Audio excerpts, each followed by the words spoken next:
Pode se sentar.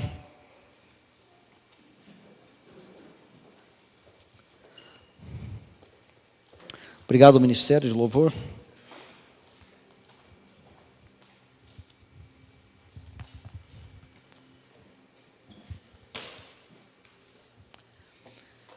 Boa noite, irmãos. Que a paz do Senhor esteja no coração de cada um de vocês. Vocês já devem ter percebido que o pastor Tiago, a pastora Josi não estão em descanso merecido. Afinal de contas, como diz, também são filhos de Deus, também merece. E dentro de um conceito humano, é importante que todo ser humano tenha o seu momento de descanso. E pastor também precisa descansar. Mas nós não estamos aqui por causa do pastor Tiago, nós estamos aqui porque Deus habita no nosso coração. E através desse local físico, nós nos reunimos para adorá-lo e para sermos alimentados por Ele. Amém? E como é bom estar na presença dEle. Não sei vocês, mas esse momento de louvor é um negócio sobrenatural mesmo. As pessoas acham que não tem nada a ver, mas é justamente o nosso louvor, a nossa adoração, que atrai a presença de Deus. E ela é perceptível. Nós estamos aqui, nós sentimos a presença dEle, isso transforma a gente. Amém? E Deus tem falado muito conosco, no sentido de, conosco que eu digo, igreja, no sentido de o amor dele por nós. Nada combinado, porque nós nem conversamos, eu e o Emerson, mas os louvores hoje foram no sentido de o amor de Deus conosco, que nós queremos adorá-lo, nós queremos conhecê-lo, e esse é o anseio do coração de Deus para cada um de nós, que nós o conheçamos mais, que nós entendamos quem é Deus, quem somos nós, e passemos efetivamente a viver através disso. Amém? Feche seus olhos. Deus amado, Deus querido, nós te glorificamos, ó Pai, porque a Tua palavra nos diz que o Senhor nos amou primeiro, o Senhor nos escolheu, o Senhor nos trouxe até aqui porque o Senhor nos resgatou de onde nós estávamos perdidos, ó Pai. E nós estamos aqui para te adorar. Te entregamos, ó Pai, o nosso louvor, a nossa adoração. E agora nós precisamos da Tua palavra ao nosso coração. A Tua palavra que dá vida, a Tua palavra que transforma. A Tua palavra nos diz que não só de pão vive o homem, mas de toda palavra que procede da Tua boca, Deus. E é esta palavra que nós queremos agora. O nosso coração precisa deste alimento que provém da Tua boca. Nos alimenta agora, Pai. Que a Tua palavra seja revelada ao coração de cada um daqueles que estão aqui. Numa quinta-feira chuvosa, Pai. Numa quinta-feira complicada, venceram todas as dificuldades. E vieram aqui para Te buscar, Pai. Para ouvir a Tua palavra. Que o Teu Santo Espírito, ó Pai, revele ao coração de cada um aquilo que precisa ser revelado. Que cada um nesta noite, ó Pai, receba o toque da forma especial que o Senhor preparou.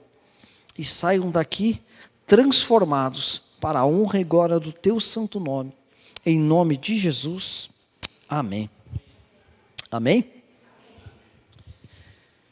Eu estava lendo ontem, dentro desse contexto de amor de Deus, dentro desse contexto de que Deus tem se revelado à nossa igreja. Eu estava lendo um estudo do Instituto Brasileiro de Planejamento e Tributação. O nosso amigo Fabiano talvez até tenha esta informação também. Segundo esse estudo, desde a Constituição de 88, o Brasil já editou e publicou 4,5 milhões de textos normativos. 4,5 milhões. 163 mil e pouquinho em nível federal, leis, decretos, 1.460.000 e mais um pouco estadual, 3.800.000 e poucos mil textos normativos em âmbito municipal. Isso expressa o quanto o brasileiro gosta de lei. Nem sempre obedece, mas gosta. Mas isso traz um problema. Quando a gente começa a refletir sobre isso, a gente pode até dizer, e muitos defendem isso, puxa, mas essa condição de lei, esse dueto, normativa e punição, que normalmente estão associados, está previsto na lei, se você não cumpriu, existe uma punição. Existe aqueles que defendem, inclusive, que isso está na Bíblia. Está lá, em Gênesis Deus disse, puxa, se você comer dessa fruta, certamente morrerás. Estava lá, a norma, não comerás, e a punição, se comer, vai morrer. Achamos isso também lá no livro de Romanos, a mesma indicação, né? O salário do pecado é a morte. Opa, está lá. Mas é assim que Deus pensa? É assim que Deus tem se comportado em relação a nós? Será que é esta a visão de Deus que Ele mesmo está mostrando para nós? Daquilo que Deus tem mostrado para a nossa igreja, da forma como Deus tem se revelado à nossa igreja, isso colide. Não que Ele não seja justo o suficiente para deixar a gente colher os frutos daquilo que nós mesmos plantamos. Mas Ele não é um Deus carrasco, punitivo. Ele é um Deus de amor.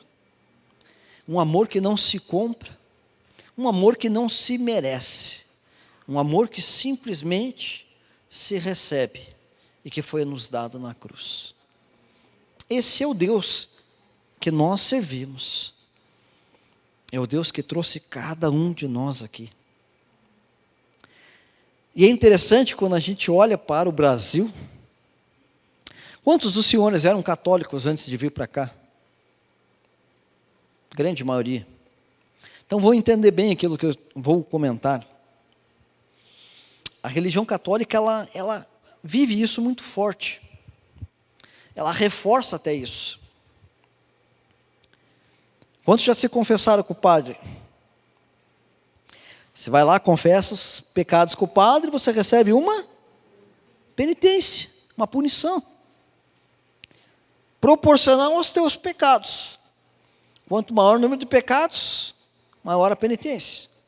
Quanto mais cabeludos, maior a penitência. Eu já viu careca falar de pecado cabeludo, cara? Acontece. Quanto mais cabeludo forem os seus pecados, maior é a tua penitência. É um sistema de punição. Quer ver um outro exemplo? Você morre e você vai para onde? Segundo a doutrina católica, purgatório. O que é o purgatório? É o lugar para se purgar. Isso. Se limpar. Você vai lá para o purgatório e fica esperando, porque você não é digno de entrar nos céus.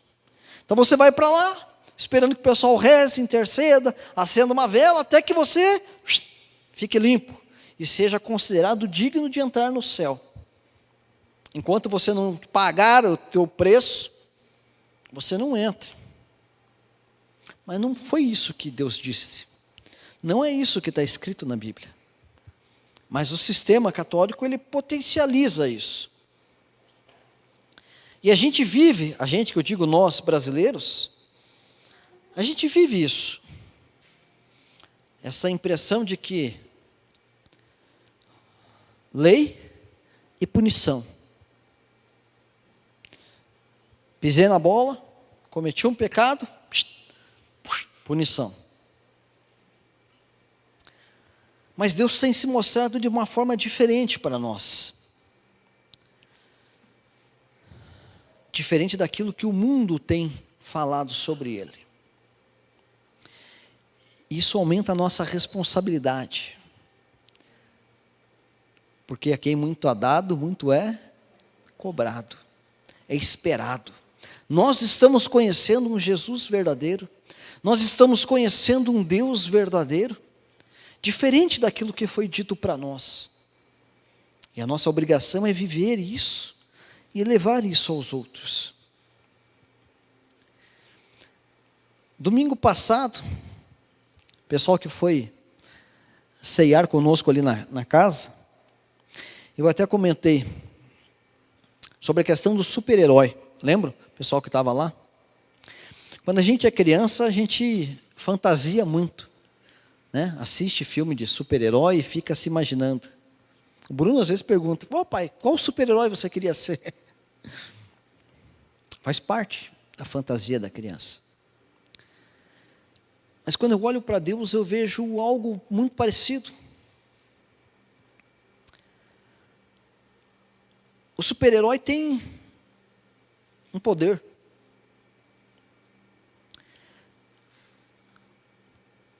E Deus tem superpoderes, porque para Deus nada é impossível. Os super-heróis lutam por uma causa, por uma população, defendem ela. E Deus luta as nossas batalhas. Deus luta por nós, nos protege, nos defende.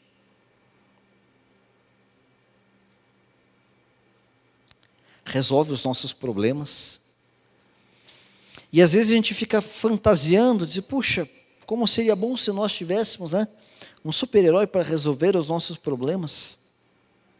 Mas nós temos um Deus único e verdadeiro, que nos escolheu, nos criou, nos resgatou, nos salvou, nos capacitou, nos protege, nos alimenta, nos perdoa, nos dá a vida eterna, nos dá força, nos dá poder.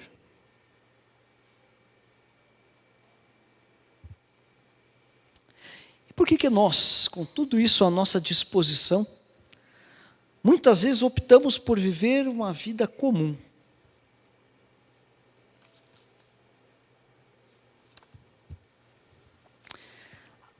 E é justamente sobre isso que Deus quer trabalhar conosco nessa noite. O tema da mensagem de hoje é: vivendo como filho de Deus, segundo os olhos dele, não a nossa visão aqui de baixo. Amém? Amém? Amém. Nem se preocupe em colocar no telão, porque são 50 e poucos capítulos e versículos que nós vamos ler nessa noite. Não são 50 e poucos, mas são muitos. Primeira situação que Deus quer falar com você nesta noite, comigo. Deus nos fez filhos. O primeiro texto vai estar lá em João, capítulo 1, verso 12 e 13. Mas a todos que creram nele e o aceitaram, ele deu o direito de se tornarem filhos. Que não nasceram de ordem natural, não resultado da vontade humana, mas nasceram de Deus. A vocês que são pais e mães, uma rápida reflexão: o que você faz pelo seu filho? Qual é o limite da sua ação quando o teu filho precisa de algo? E para quem não tem filho ainda, se é que tem alguém que não tem filho, além do Bruno, e das outras que estão aqui, juniores e adolescentes, imagine, se eu tivesse um filho, o que eu faria por ele? Mas imagina Deus, Juninho também, não tem filho ainda. O que você faria por um filho? Romanos 8,16 diz: agora nós o chamamos de Pai, pois o seu Espírito confirma ao nosso que nós somos filhos de Deus. Gálatas 3, 26 e 27. Pois todos vocês são filhos de Deus, por meio da fé em Cristo Jesus. Todos que foram unidos com Cristo no batismo se revestiram de Cristo. Somos filhos.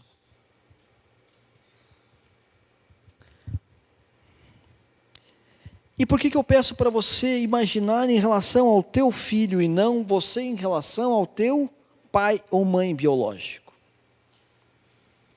Porque pai humano é encarregado de falha. É um pacote de imperfeição. Somos ou não somos? Nos olhando agora como pais e mães. Pacote de imperfeição. Só pela graça de Deus mesmo. Mas olhando como pai, para o teu filho, para a tua filha, você entrega tudo. Você não tem limite do teu sacrifício em relação ao teu filho. Por que você acha que Deus teria em relação a você? Se o que era mais valioso, Ele não mediu esforços em entregar para você, o que Ele vai medir? O que Ele vai negar? Mas é preciso que você se comporte como filho. Quando a relação pai e filho é de boa, o filho não tem problema de chegar na casa do pai e se folgar um pouco. Chega na casa do pai, chega na casa da mãe, né? Senta no sofá, põe o pé, pega uma coisa, pega a outra, abre a geladeira, o armário, está em casa.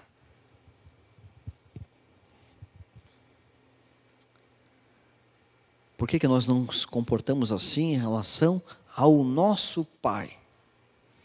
Nos sentirmos em casa, nos sentirmos à vontade na presença dele. Buscarmos isso.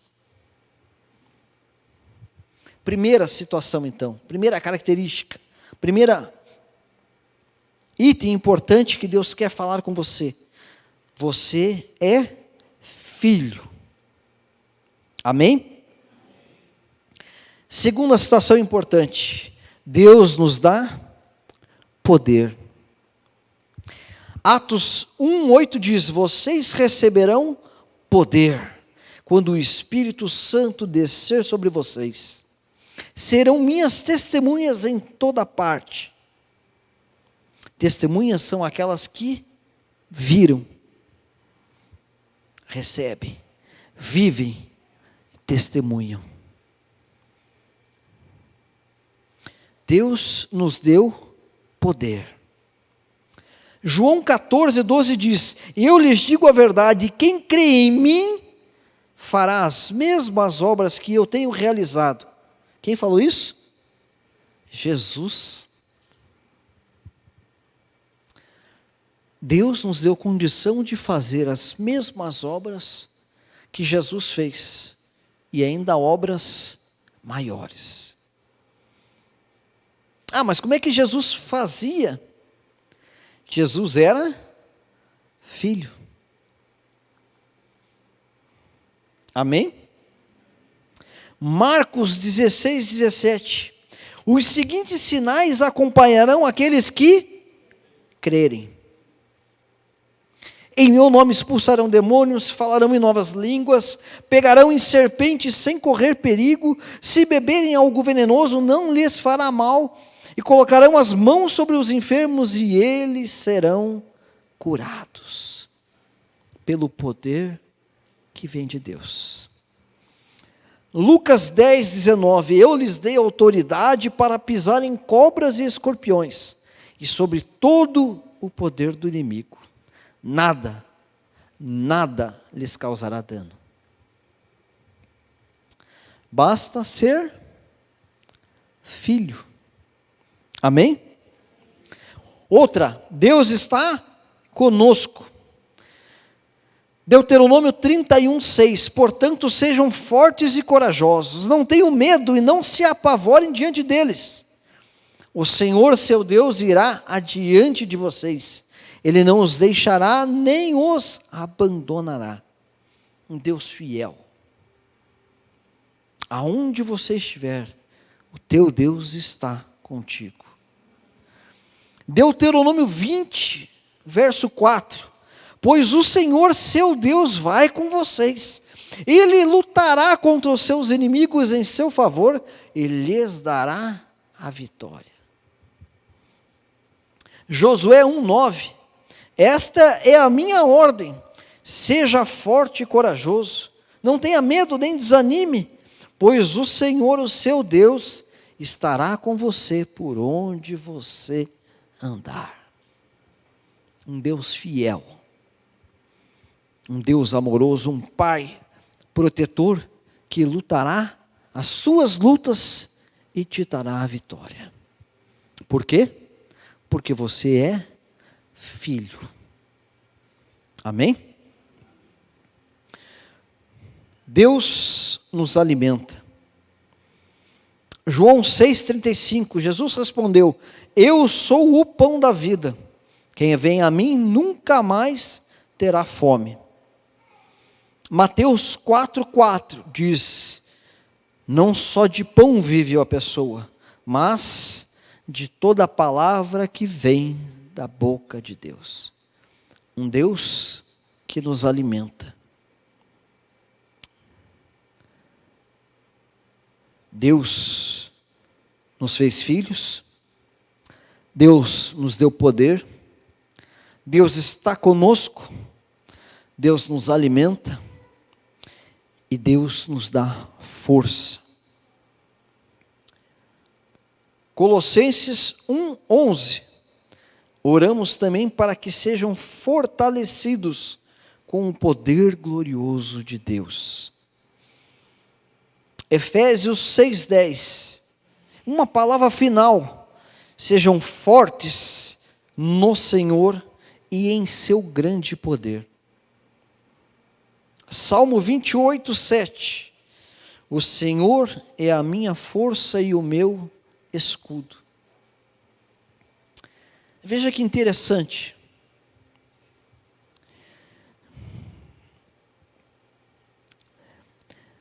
Dentro de um limite possível, a gente não faz isso em relação aos nossos filhos. A gente alimenta, a gente protege, a gente dá força, ânimo, motivação, procura capacitá-los, ensiná-los, dar as ferramentas que eles precisam para a vida.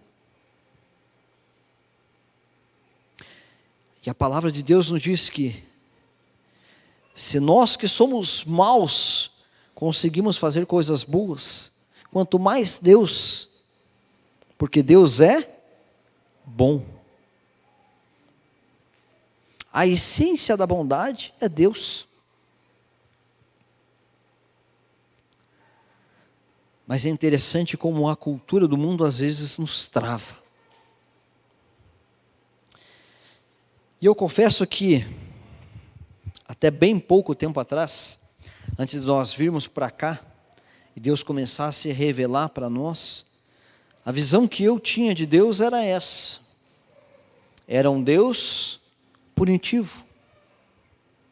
Era um Deus que estava só esperando eu pisar na bola para... Porque me ensinaram que era um Deus julgador.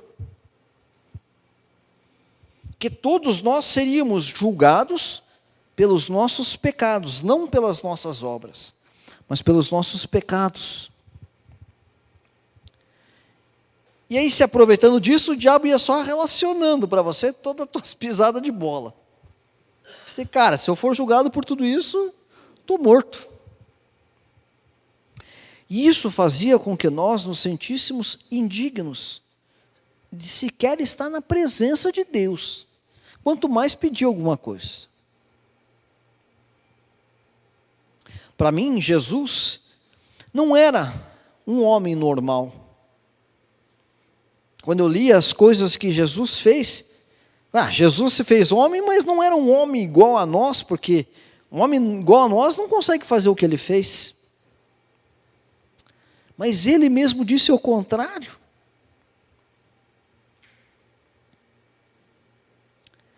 E quando Deus começa a revelar a sua vontade, o seu projeto para cada um de nós, o como Ele faz as coisas, a gente começa a entender que Jesus era assim, um homem igual a nós, que recebeu o Espírito Santo e se comportou como filho de Deus. Claro, Jesus sempre vai ser Jesus. Não estou me comparando a Ele, nem querendo ser Ele, apesar que a gente caminha para ser a semelhança dEle. Mas foi Ele que disse que as mesmas obras, ou obras maiores, nós poderíamos fazer. Aonde que está a chave de tudo então? Ser filho. O mesmo Espírito Santo que veio sobre Jesus, veio sobre nós. O mesmo poder que estava sobre Jesus está sobre nós. Quem falou isso? Ele mesmo. O que falta para a gente fazer as obras que Ele fez? Acreditar como Ele acreditou. Viver aquilo que o Pai planejou, assim como Jesus viveu. Mas é óbvio, é isso que o diabo quer para nós? Claro que não. Claro que não.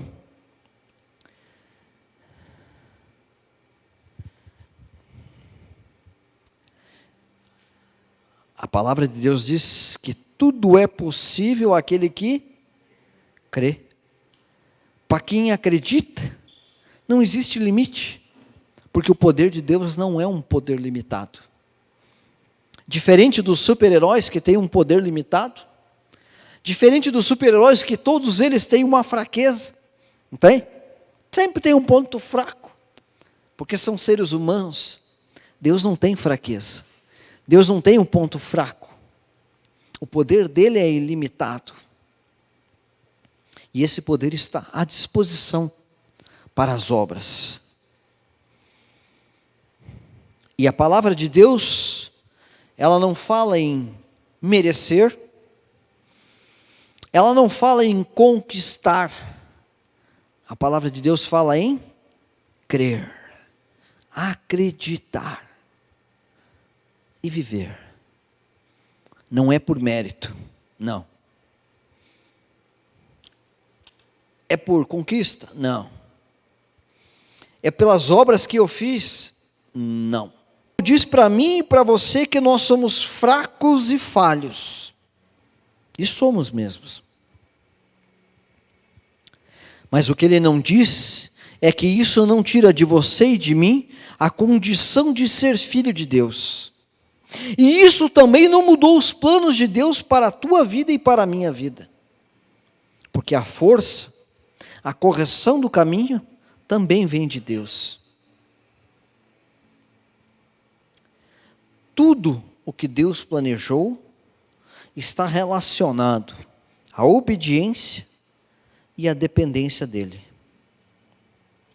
A única coisa que nós precisamos fazer é crer. E até nisso Ele nos ajuda.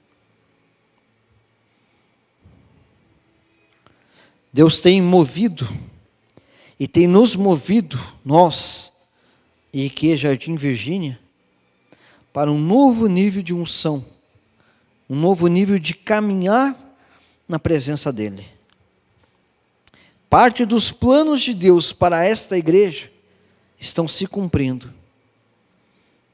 Tem muito mais esperando a mim e a você, e a todas as outras pessoas que Deus trará para esta casa.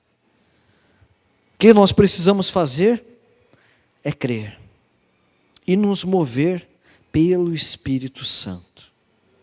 Amém? Fique de pé.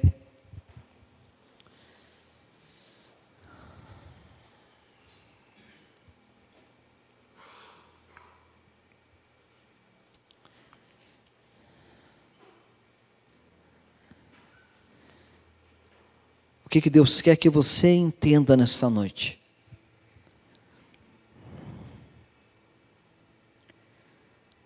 que Ele é seu Pai.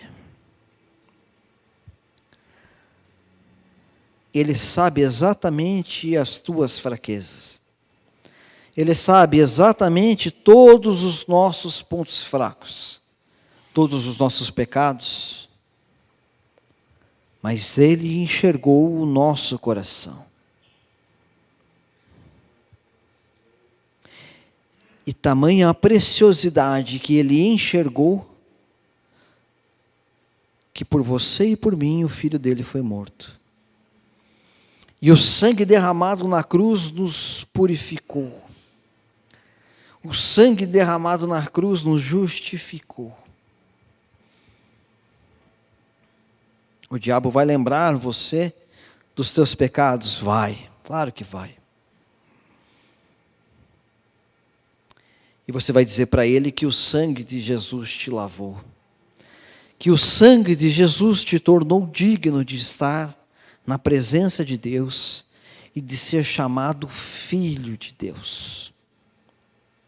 Ele vai dizer para você que você é fraco, que você é falho. E você vai dizer: é verdade, porque minha força está em Deus, o Deus verdadeiro que eu sirvo.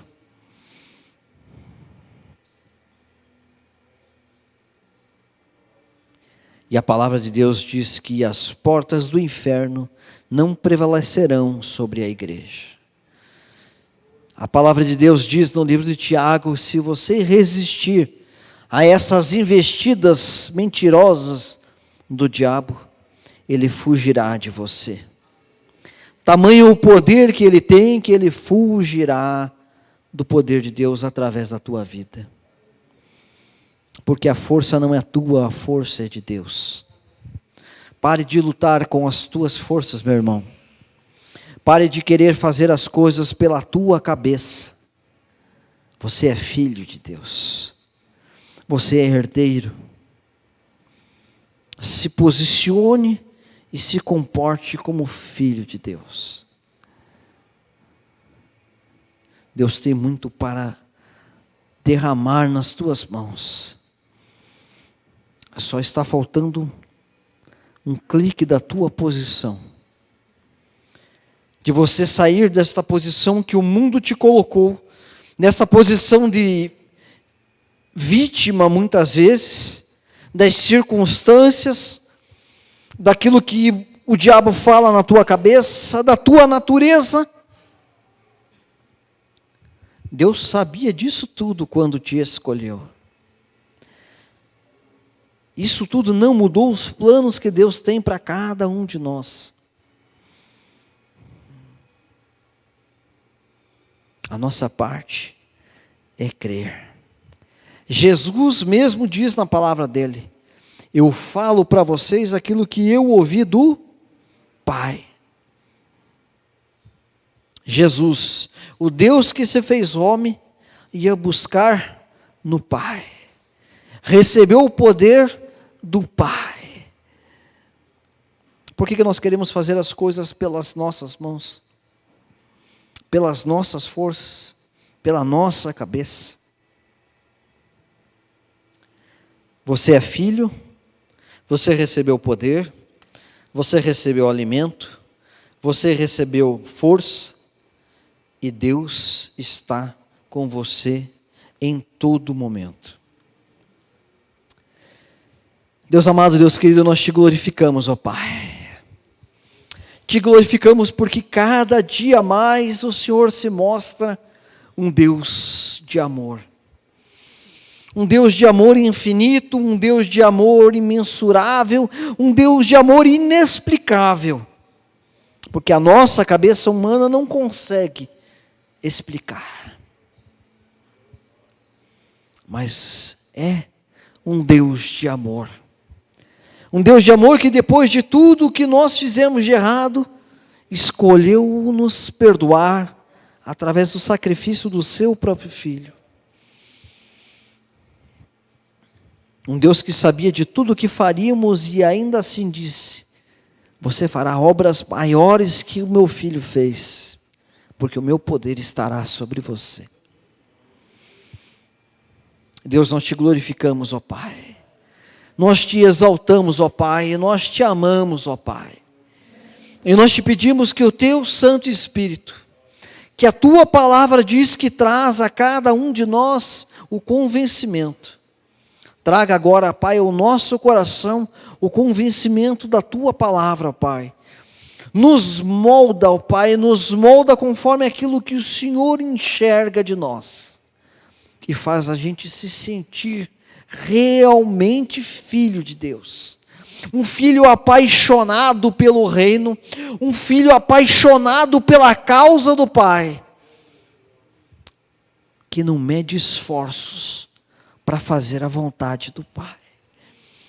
É assim que nós queremos ser, ó Pai. Filhos obedientes, filhos que agradam o coração do Pai, porque vivem conforme a sua palavra. Que o teu Santo Espírito traga a nós mais ousadia na nossa posição de filhos, para que quando a gente estiver diante de uma situação e o diabo vier soprar na nossa cabeça que nós não temos como fazer, que o teu Santo Espírito nos traga esta lembrança e nos dê um poder de ousar fazer na tua palavra. Porque o Senhor não é um Deus que mente. E se o Senhor diz que nós faremos, nós faremos. O Senhor honrará a sua palavra e ela se cumprirá. Que teu Santo Espírito traga este convencimento ao nosso coração. Muda a nossa forma de pensar, muda a nossa forma de agir, muda a nossa forma de nós nos posicionarmos frente às situações do mundo, ó Pai. Porque o Senhor nos colocou neste tempo. E o Senhor não errou. O Senhor tem um projeto, um propósito para cada um de nós. E nós estamos onde estamos para fazer a tua vontade. E isso vai se cumprir em nome de Jesus. E nós te pedimos, ó Pai, derrama mais e mais conhecimento e sabedoria de ti, ó Pai. Para que cada vez mais a gente o conheça, e isso fortaleça a nossa fé, a nossa posição de filhos, e a gente avance cada vez mais, para expandir o teu reino aqui na terra. Assim nós te pedimos, ó Pai, e agradecemos, em nome de Jesus, amém. Se essa é a vontade do teu coração também, aplauda o nome de Jesus. Aleluia, Senhor.